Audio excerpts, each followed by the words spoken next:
दोस्तों नमस्कार। जनता की आवाज़ न्यूज़ चैनल पे मैं जसवीर मलिक आप सभी का स्वागत करता हूँ। साथियों, आज हम चर्चा करेंगे एक ऐसे विषय पे जो किसी भी राष्ट्र के लिए, किसी भी लोकतंत्र के लिए और किसी भी राज्य के लिए बहुत जरूरी है, यानी सत्ता पक्ष और विपक्ष दोनों का होना। दरअसल लोकतंत्र के अंदर सत्ता पक्ष की अहम भूमिका होती है, क्योंकि उसी के हाथ में राज्य का पूरा शासन प्रशासन सब चलाना उनकी जिम्मेदारी होती है। योजनाएं बनाना, कार्यान्वयन रूप देना और जनता के लिए सभी सोशल वेलफेयर की गतिविधियों को अमल में लाना, ये सत्ता पक्ष का काम होता है।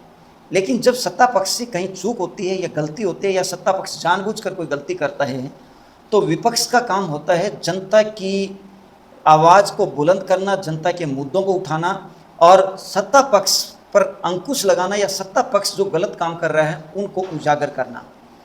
अब जो मामला आज हम चर्चा करने जा रहे हैं वो सामने आया है आम आदमी पार्टी के प्रेस कॉन्फ्रेंस कार्यक्रम के बाद में। आज के जो कार्यक्रम है उसके अंदर आम आदमी के कद्दावर नेता, या हम ये कहें कि आम आदमी पार्टी के वरिष्ठ नेता और राज्यसभा सांसद श्री संजय सिंह ने दिल्ली की रेखा गुप्ता सरकार पर लगाए गंभीर आरोप।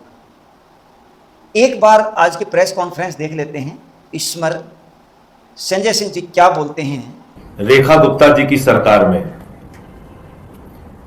जिसमें स्वास्थ्य मंत्री डॉक्टर पंकज सिंह हैं,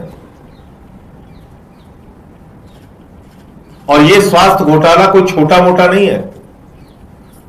650 करोड़ रुपए का स्वास्थ्य घोटाला, 650 करोड़ का स्वास्थ्य घोटाला, दवाओं में घोटाला, ओआरएस का पैकेट खरीदने में घोटाला, एक्सरे की मशीन खरीदने में घोटाला, रेडियोलॉजी के लिए इस्तेमाल होने वाले तमाम इक्विपमेंट्स खरीदने में घोटाला, बेडशीट खरीदने में घोटाला, और यहां तक कि जो दवाएं मिलती हैं अस्पताल में मरीजों को, उस दवाओं में भी घोटाला। इतना बड़ा घोटाला हो गया, 650 करोड़ रुपए का। और ऐसा मालूम पड़ रहा है कि बिल्कुल मुर्दा शांति है चारों तरफ, कोई इनसे सवाल नहीं पूछ सकता। ना मोदी और रेखा गुप्ता के डबल इंजन सरकार की चर्चा हो रही है, ना रेखा गुप्ता सरकार की और उनके स्वास्थ्य मंत्री की चर्चा हो रही है, ना भारतीय जनता पार्टी का कहीं नाम आ रहा है। मैंने एक दो चैनलों पे खबरें देखी, सिस्टम दोषी हो गया, सिस्टम। यह बड़ा अजीब मामला है। जब जब भारतीय जनता पार्टी कोई भ्रष्टाचार करती है, टीवी चैनल्स पे खबरें दिखाई जाती है, सिस्टम दोषी हो गया। लखनऊ में आग लग जाए, बच्चे मर जाए, सिस्टम दोषी। कहीं कोई घोटाला हो जाए, सिस्टम दोषी। अरे कम से कम रेखा गुप्ता सरकार का नाम लेने की हिम्मत कीजिए, उनके स्वास्थ्य मंत्री का नाम लेने की, जिम्मेदार लोगों का नाम लेने की तो हिम्मत कीजिए। घोटाला क्या हुआ एक एक करके मैं बता रहा हूं आपको।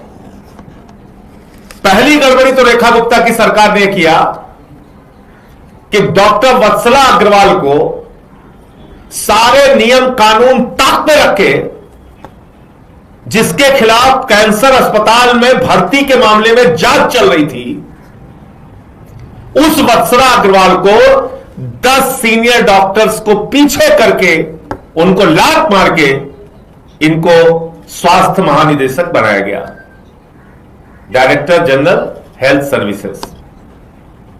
किसको बनाया गया? डॉक्टर वत्सला अग्रवाल को। तो जब डॉक्टर वत्सला अग्रवाल डीजीएचएस बन गई, उसके बाद यह लूट का खेल शुरू किया सरकार ने, रेखा गुप्ता की सरकार ने और स्वास्थ्य विभाग ने मिलकर। क्या है लूट का खेल? ये एसीबी की एफआईआर है, लेकिन उससे ज्यादा जरूरी है कि आपको बहुत आसानी से समझ में आ जाएगी। ये लूट बहुत आराम से आपको समझ में आ जाएगी, कोई ज्यादा मेहनत करने की जरूरत नहीं है।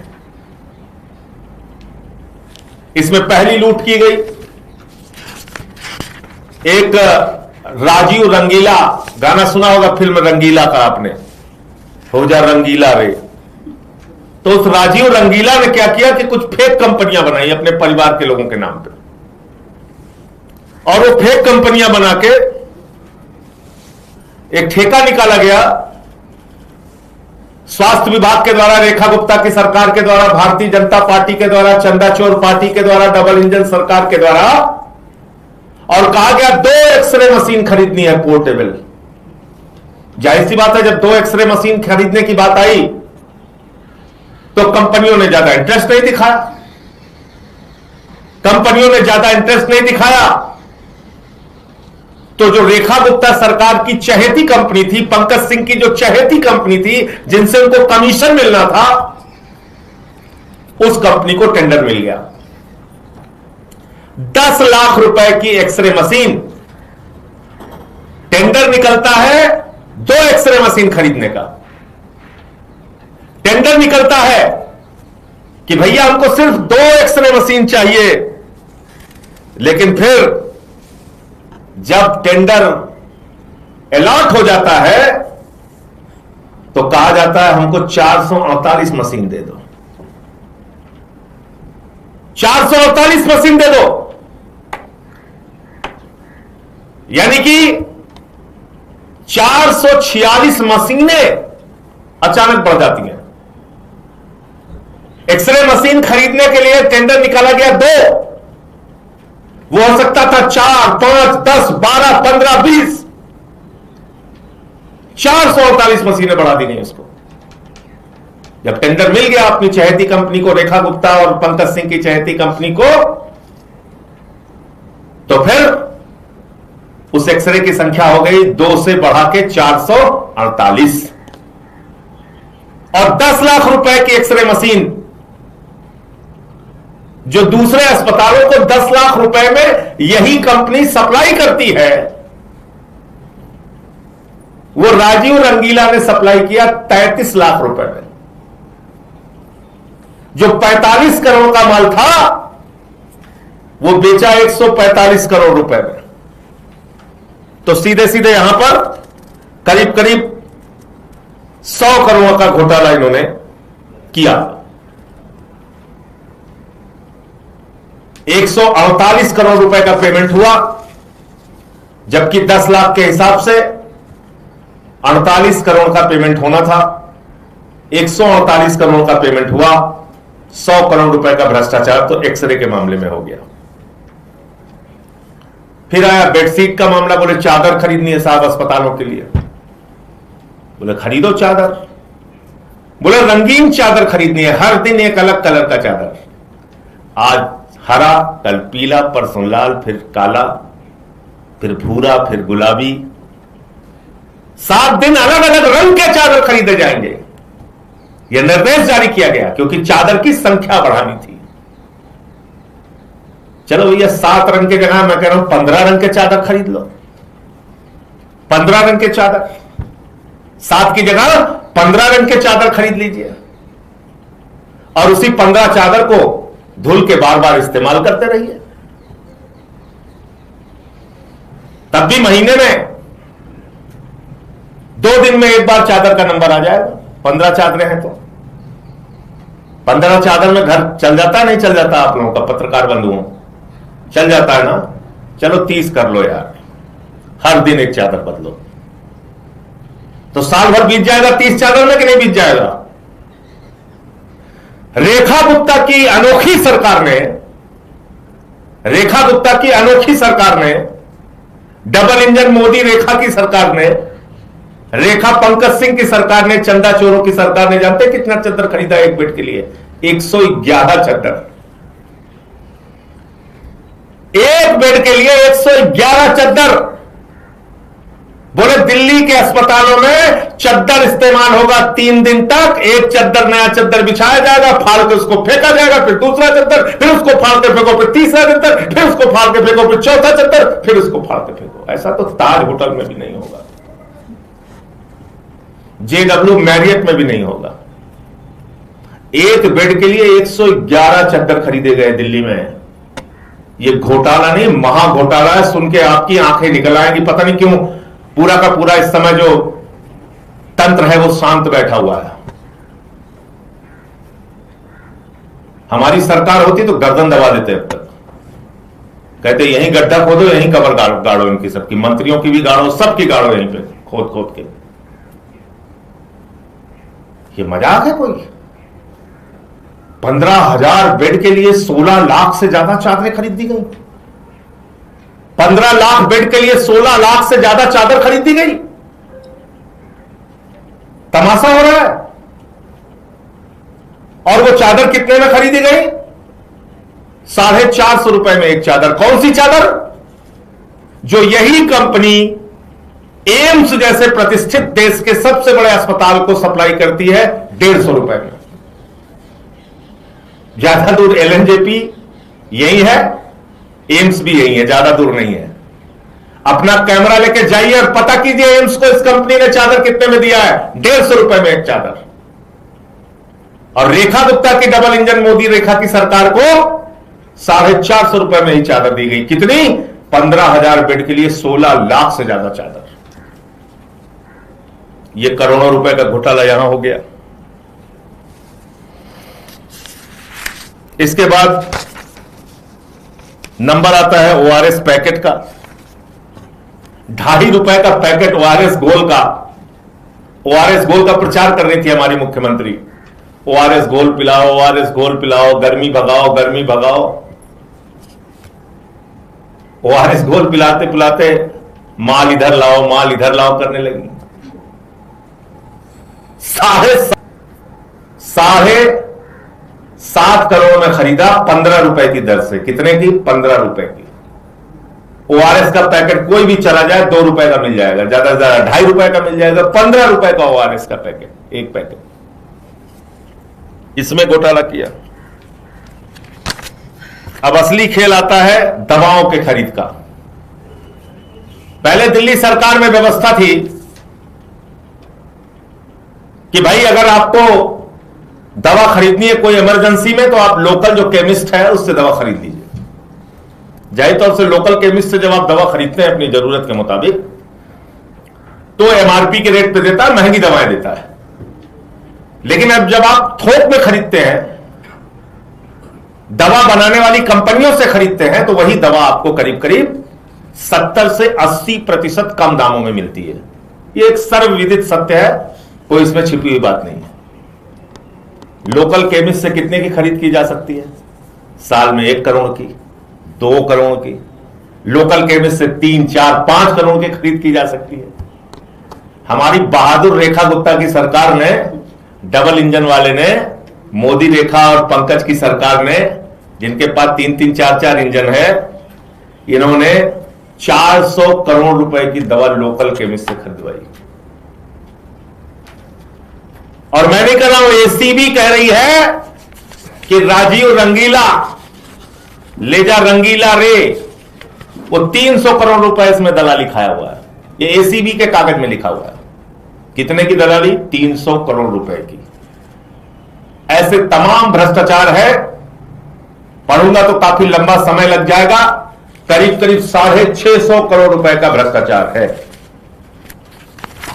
और मैं आज उन सभी आदरणीय टीवी चैनलों से पूछना चाहता हूं कि जब दिल्ली में एक तथाकथित शराब घोटाला अरविंद केजरीवाल की सरकार के खिलाफ बनाया गया, झूठा और बेबुनियाद, जिसमें अरविंद केजरीवाल, मनीष सिसोदिया से लेकर सारे लोग बाइज्जत कोर्ट से बरी हो चुके हैं। और बरी ही नहीं, कोर्ट ने कहा इनके ऊपर आरोप साबित करने के लिए, आरोप चलाने के लिए, ट्रायल शुरू करने के लिए भी प्रमाण और सबूत नहीं है।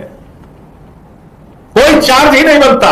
एक ही चार्ज बनता है, जिन अधिकारियों ने मुकदमा किया है उनके खिलाफ कार्रवाई करो, ये कोर्ट ने कहा है। लेकिन उस मामले को लेकर कहीं दंगल चल रहा था, कहीं 3rd डिग्री चल रही थी, कहीं बड़ी बहस चल रही थी, कहीं छोटी बहस चल रही थी, कहीं तगड़ी बहस चल रही थी, कहीं लालम लाल बहस चल रही थी, कहीं खूनम खून बहस चल रही थी।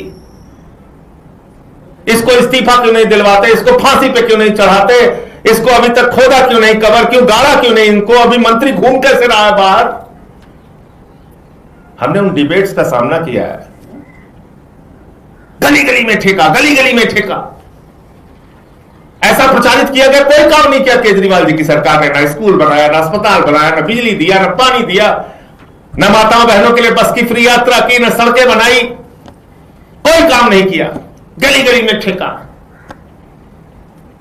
मुझे बुलाया गया कई कार्यक्रमों में, आइए आपका 3rd डिग्री होगा, 4th डिग्री होगा। हमने कहा चलो, गए, हमने उन कार्यक्रमों का सामना किया। हमारे परिवार ने एक नहीं हजारों लाखों बार वो अपमानजनक शब्द सुने और बर्दाश्त किए, लेकिन 650 करोड़ रुपए के स्वास्थ्य घोटाले पर एक मुर्दा शांति छाई हुई है, मुर्दा शांति। सब गजनी मोड में चले गए, कोई बोल ही नहीं रहा, कुछ कहीं से कोई आवाज ही नहीं निकल रही। ये कौन सा न्याय है? ये कौन सा न्याय है इस देश के चौथे स्तंभ का?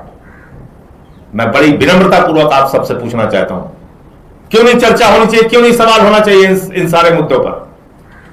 कहां है ईडी, कहां है सीबीआई? कितने लोगों की गिरफ्तारियां की? एसीबी तो छोड़िए, पुलिस एफआईआर लिखती थी, तुरंत ईडी पहुंच जाती थी। हाँ, क्या मामला है? दिल्ली सरकार का है, आम आदमी पार्टी होगा, इधर लो एफआईआर, हम आगे बढ़ाते हैं इसको। क्या मामला है? अखिलेश पति त्रिपाठी के खिलाफ, विधायक है ना आम आदमी पार्टी के, इधर लो सीबीआई की जांच चलेगी। ये पार्षद है ना आम आदमी पार्टी का, तो इधर दो एनआईए की जांच चलेगी।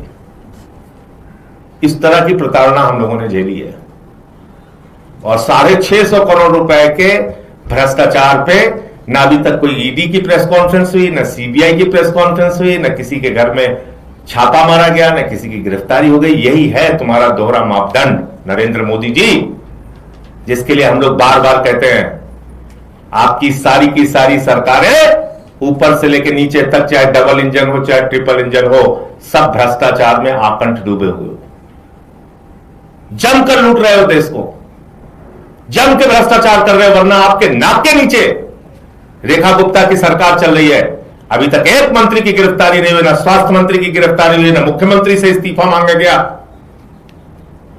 किसी को ना पकड़ा गया, ना जेल में डाला गया। तमाशा चल रहा है प्रधानमंत्री जी आपके नाक के नीचे दिल्ली में। तो इसलिए मैं दोहराना चाहता हूं, कहना चाहता हूं, ये 650 करोड़ के भ्रष्टाचार पर आम आदमी पार्टी तो छोड़ेगी नहीं, बख्शेगी नहीं। हम तो गली गली में जाएंगे और लोगों को बताएंगे और जगाएंगे कि आज सरकारी अस्पतालों में जो दवाएं आपको नहीं मिल रही हैं, उसकी वजह यह है कि 300 करोड़ रुपए की दलाली रेखा गुप्ता की सरकार ने खाई है, भारतीय जनता पार्टी की सरकार ने खाई है, मोदी और रेखा की डबल इंजन सरकार ने खाई है। ये चंदा चोर पार्टी के लोग स्कूल खा रहे, अस्पताल खा रहे, बिजली खा रहे, पानी खा रहे हैं, सड़क खा रहे हैं, पुल खा रहे हैं, हवाई जहाज खा रहे हैं, कोयला खा रहे हैं, गैस खा रहे हैं। सब कुछ खाने के बाद प्रभु श्री राम के मंदिर का चंदा तो खा ही रहे हैं, दिल्ली की दवाएं भी खा रहे हैं, एक्सरे मशीन खा जा रहे हैं,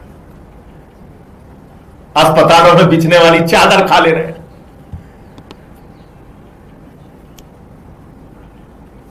जो हमारी महिला पत्रकार होंगी, जाके अपने पति से कहिएगा 111 चादर चाहिए घर में अब बिछाने के लिए एक बेड पे। और जो हमारे पुरुष पत्रकार होंगे, वो जाके अपने घर में अपनी जो गृहणियां होंगी उनसे पूछिएगा कि क्या तुमको एक बेड पे 111 चादरों की जरूरत होती है, और अगर नहीं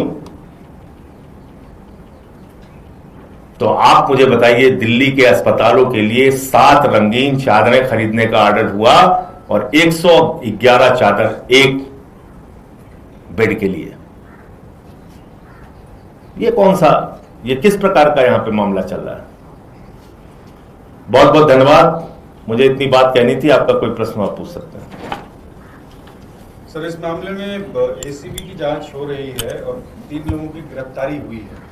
इसमें आप लोग उस दिशा में संतुष्ट हैं जिस दिशा में जांच बढ़ रही है? भैया, मैंने आपको बताया एक तथाकथित शराब घोटाला, झूठा घोटाला दिल्ली में चलाया गया, जिसमें हमारे शिक्षा मंत्री और उस समय के उप मुख्यमंत्री मनीष सिसोदिया जी की गिरफ्तारी हुई। एक मामला सत्येंद्र जैन के खिलाफ बनाया गया, उनकी गिरफ्तारी हुई, स्वास्थ्य मंत्री की गिरफ्तारी हुई। मैं सरकार के खिलाफ आवाज उठाता था, मुझे उठा के जेल में डाल दिया, मेरी गिरफ्तारी हुई। बिना सिर पैर के मुझे जोड़ दिया शराब घोटाले से, मेरी गिरफ्तारी हो गई। उसके बाद मुख्यमंत्री बाहर आते हैं, मुख्यमंत्री की गिरफ्तारी भी हुई और उनका इस्तीफा भी हो गया। हमारे मुख्यमंत्री, स्वास्थ्य मंत्री, शिक्षा मंत्री, सबका इस्तीफा हुआ, सबकी गिरफ्तारी हुई। इस मामले में क्या हुआ? ये 650 करोड़ के मामले में सरकार के एक व्यक्ति का नाम बताइए जिनकी गिरफ्तारी हुई हो। और आखिर ये सवाल क्यों नहीं पूछना चाहिए कि 10 सीनियर डॉक्टर को किनारे करके वत्सला अग्रवाल, जिसके खिलाफ भ्रष्टाचार का मामला चल रहा था, उसको डीजीएचएस कैसे बनाया गया? क्यों नहीं पूछा जाना चाहिए रेखा गुप्ता से बात? क्यों नहीं पूछा जाना चाहिए कि लोकल केमिस्ट से 450 करोड़ रुपए की खरीद आपने कैसे कर ली? क्यों नहीं पूछा जाना चाहिए कि आपको अकल नहीं है, अगर एम्स में 150 रुपए की चादर वही सप्लाई हो रही है तो आप 450 करोड़ की कैसे खरीद रही हैं? ये कोई ऐसे मामले तो है नहीं जिसमें मंत्री के साइन ना हुए हो, या मुख्यमंत्री के साइन ना हुए हो, या इसकी स्वीकृति ना हुई हो। या ऐसा कोई छोटा मामला तो है नहीं कि 25 लाख रुपए की खरीद हो गई, चलो किसी को पता नहीं चला। ये तो 650 करोड़ की खरीद हुई है ना भैया। इसकी जानकारी मुख्यमंत्री को नहीं हुई, मंत्री को नहीं हुई, अधिकारियों को नहीं हुई, किसी को नहीं हुई। और राजीव रंगीला करके, लुटेला करके निकल गया हो। रंगीला कह रहा है 7 दिन में अलग अलग रंग की चादर बिछाई जाएगी दिल्ली में। हम कह रहे हैं भैया 15 रंग की चादर बिछा लो। सर, इस पूरे मामले की शुरुआत दिल्ली सरकार ने एसएलए में सवाल पूछ रहा हूँ, उससे पहले बैकग्राउंड थोड़ा सा बता रहा हूँ कि स्वास्थ्य विभाग के 40 कर्मियों को तबादला किया गया था मुख्यमंत्री के द्वारा। उसके बाद जांच के आदेश दिए गए और उस जांच में जो कुछ भी पता चला उसके बाद एसीबी को बोला गया था कि इस पे एफआईआर रजिस्टर करो। तो ये सरकार के संज्ञान में था और मुख्यमंत्री के कहने पे किया जा रहा। मेरा सवाल ये है कि कुछ लोग ये कह रहे हैं कि मुख्यमंत्री और स्वास्थ्य मंत्री के बीच में एक लड़ाई चल रही है और उसकी वजह से, उस खींचतान की वजह से ये सब चल रहा है। उस लड़ाई से हमारा कोई लेना देना नहीं है। हम तो जनता के पॉइंट ऑफ व्यू से सवाल उठा रहे हैं। आप रोज अपना सर फोड़िए बंद कमरा करके, एक दूसरे को गाली गलौज कीजिए, उससे हमारा क्या लेना देना है? ये आपके पार्टी का अंदरूनी मामला है, आपके सरकार का अंदरूनी मामला है। अगर आपका स्वास्थ्य मंत्री से पट नहीं रहा, उसको बर्खास्त करके बाहर कीजिए। भाई, अगर आपके स्वास्थ्य मंत्री से आपकी पटरी नहीं खा रही, आप उसको बर्खास्त करके बाहर कीजिए ना। उससे आम आदमी का क्या लेना देना? आम आदमी का लेना देना इस बात से है कि उसके टैक्स के पैसे पर 650 करोड़ की चोरी की है आपने। और यह बात कोई विश्वास नहीं करेगा। वत्सला अग्रवाल की नियुक्ति किसने किया? मुख्यमंत्री ने किया, दिल्ली के एलजी ने किया। कैसे किया? अगर उसके खिलाफ भ्रष्टाचार की जांच चल रही थी भर्ती मामले में तो कैसे किया? अगर 10 सीनियर डॉक्टर उससे पहले मौजूद थे तो कैसे किया वत्सला अग्रवाल की नियुक्ति, जिसकी देखरेख में सारी खरीद हुई? अच्छा, ये कोई छोटा अमाउंट नहीं है कि मुख्यमंत्री और मंत्री को पता नहीं चला और खरीद हो गई। ऐसे तो हो नहीं सकता ना। और तबादला कोई कार्रवाई होती नहीं। भाई, आपने कुछ डॉक्टरों को उठा के यहां से वहां कर दिया, इससे कौन सी कार्रवाई हो गई? उनको नौकरी करनी है, चाहे इस अस्पताल में करें चाहे उस अस्पताल में करें। ये कोई यूपी बिहार जैसा बड़ा स्टेट भी नहीं है कि एक डॉक्टर को उठाइए और 500 किलोमीटर दूर आप भेज दीजिए। इसी दिल्ली शहर में यहां से वहां चले गए वो। आपको क्या लगता है, अगर ये किसी दूसरी सरकार का मामला होता तो क्या सिर्फ ये जांच एसीबी तक सीमित रहती? क्या इसमें मंत्री मुख्यमंत्री से पूछताछ नहीं होती? क्या इसमें आगे बहस नहीं चलाई जा रही होती कि पूरी की पूरी सरकार भ्रष्ट है? तो इसलिए मैं ये कह रहा हूं कि इसको जितनी तीव्रता और तेजी के साथ और जोर शोर के साथ एक झूठे मामले में कार्रवाई हुई, ये तो सच्चा मामला है। ज्यादा दूर जाने की जरूरत भी नहीं है आपको। एम्स चले जाइए, पता कर लीजिए कितने का चादर वहां पे दिया गया और कितने की चादर इन्होंने खरीदी। 150 की जगह 450 की। आप पता कर लीजिए एक्सरे मशीन पोर्टेबल इसी कंपनी ने 10 लाख रुपए में दूसरों को दी है कि नहीं, और क्यों उनको 33 लाख में दी है। आप पता कर लीजिए कि दवाएं जो लोकल परचेज होती थी लोकल केमिस्ट से, 400 करोड़ रुपए की खरीद आप लोकल केमिस्ट से कैसे कर सकते हैं? तो साफ तौर पे मतलब इसमें तो कागज ही पूरा चिल्ला के और एफआईआर ही पूरी बोल रही है। ये एफआईआर पूरा चिल्ला के बोल रही है। और ये एक दिन में तो हुआ नहीं है, एक दिन में तो नहीं हुआ है। तो इस बात ये कहना कि इसमें मुख्यमंत्री बहुत नादान है और उनको कुछ पता नहीं चला, ये गलत होगा। ये सब उनकी जानकारी में हुआ होगा। पॉलिटिकल लीडरशिप में किसकी गिरफ्तारी और किसके इस्तीफे की मांग कर रहे हैं? मैं तो कह रहा हूं सबको बुला के पूछना चाहिए। अगर एक डॉक्टर को 10 सीनियर डॉक्टर को दरकिनार करके डीजीएचएस बनाया जाता है तो इसके पीछे का कारण क्या है, यह पूछताछ मुख्यमंत्री से भी होनी चाहिए और एलजी महोदय से भी पूछना चाहिए कि क्यों कैसे उनकी नियुक्ति हुई। दूसरी बात, अगर यह खरीद हुई है और आपको ये पता है कि दूसरे अस्पतालों में सस्ते दरों पर यही सामान मिल रहा है, बिक रहा है, जेम पोर्टल पे यही सामान सस्ते में मिल रहा है, तो ये तो बड़ी सामान्य सी बात होती है। आपने जानकारी में ये बेईमानी की है, तो स्वास्थ्य मंत्री और मुख्यमंत्री दोनों से इस मामले में पूछताछ होनी चाहिए। जो और अधिकारी इसमें शामिल हैं उनसे पूछताछ होनी चाहिए। ये जो फर्जी कंपनियां बनाए हुए थे, ये तमाम दलाल, इनसे किनके संबंध हैं उसकी जांच होनी चाहिए। तो बिना आप इन लोगों का इस्तीफा लिए, बिना इन पे कोई कार्रवाई किए, कैसे आप यकीन दिलाएंगे कि कोई इसमें न्याय मिलेगा? सर, एथेनॉल को लेकर सरकार आज एक प्रेस वार्ता करने जा रही है। देश भर में एथेनॉल को लेकर कई सारी बातें निकल के सामने आ रही है, लोग काफी नाराजगी जता रहे हैं। तो सरकार ने इंडस्ट्रियल एक्सपर्ट्स को बिठाया है, वो प्रेस कॉन्फ्रेंस करेंगे और उसका जवाब देंगे। देखिए, पहले प्रेस कॉन्फ्रेंस देखनी होगी कि वो एथेनॉल के पक्ष में बात कर रहे हैं कि उसके खिलाफ बात कर रहे हैं, क्योंकि जो वीडियो सामने आए हैं देश भर से वो तो यही बताते हैं कि उसके कारण से गाड़ियों के इंजन खराब हो रहे हैं, लोग परेशान हो रहे हैं, उनकी गाड़ियां रास्ते में रुक जा रही हैं। तो ये चीजें एक नहीं, सैकड़ों घटनाएं देश भर में वीडियो बना बना के लोग सोशल मीडिया पे डाल रहे हैं। अब उनकी कोई व्यक्तिगत लड़ाई तो मोदी जी की सरकार से है नहीं। आज तो मैं देख रहा था एक बड़ी प्रशंसक थी मोदी सरकार की, वो भी काफी नाराज है, उनकी कोई डिफेंडर कोई गाड़ी है वो खराब हो गई है। तो कोई जैन है महिला, रेणुका जैन या क्या नाम है शायद उनका मैं देख रहा था, वो बहुत कट्टर समर्थक हैं और 500 रुपए तक का पेट्रोल भी खरीदने का दावा करती थी। लेकिन हो रहा है ऐसा, खामियों को डिफेंड कर रहे हैं या एथेनॉल बंद करने जैसी कोई बात कर रहे हैं, ये देखना पड़ेगा, उसके बाद ही कोई प्रतिक्रिया देना ठीक होगा। ये आपने देखी काफ़ी बड़ी प्रेस कॉन्फ्रेंस जो संजय सिंह जी ने आज ऑर्गेनाइज की। इसमें श्री संजय सिंह जी ने भारतीय जनता पार्टी की श्रीमती रेखा गुप्ता जी की सरकार जो 20 फरवरी 2025 को, यानी लगभग 1.5 वर्ष पहले दिल्ली में बनी, जिसको हम डबल इंजन सरकार भी कहते हैं, उस पर बहुत ही गंभीर आरोप लगाए। अपना आरोप लगाते हुए संजय सिंह जी ने कहा कि जब भी भारतीय जनता पार्टी की सरकार की बात आती है तो मीडिया भी उस पर सीधा आरोप न लगा करके कहता है कि ये सिस्टम की गड़बड़ी है, सिस्टम में गड़बड़ी हुई है, ना कि सीधा वो भारतीय जनता पार्टी को ब्लेम करता है।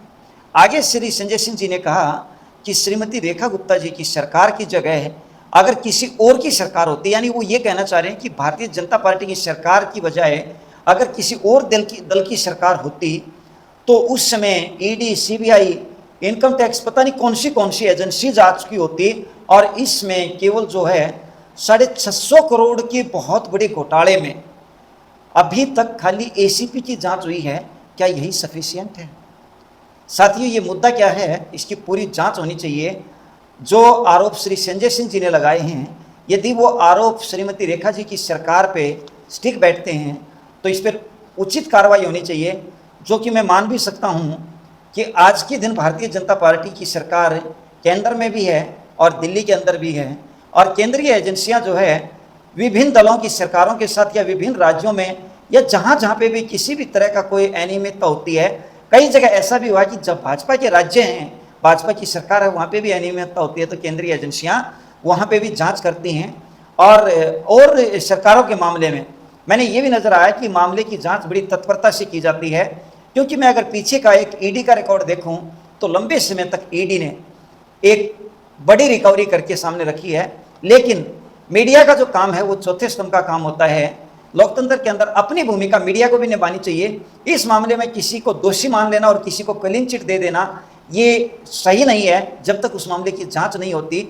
जो संजय सिंह जी ने आरोप लगाए हैं, यदि वो सही हैं तो वो बहुत गंभीर हैं, और उसकी जांच होनी चाहिए, दोषियों को सजा मिलनी चाहिए। और यदि वो आरोप सही नहीं है तो संजय जी को भी इस तरीके के आरोप लगाने से बचना चाहिए। फिलहाल जो प्रेस कॉन्फ्रेंस है वो विस्तार से आपने देखी। मैं उम्मीद करता हूं कि इसके ऊपर आगे स्ट्रिक्ट कार्रवाई, अगर रियल में अनियमितता हुई हैं तो भारतीय जनता पार्टी जरूर करेगी और उनको करने भी चाहिए। जय हिंद, जय भारत।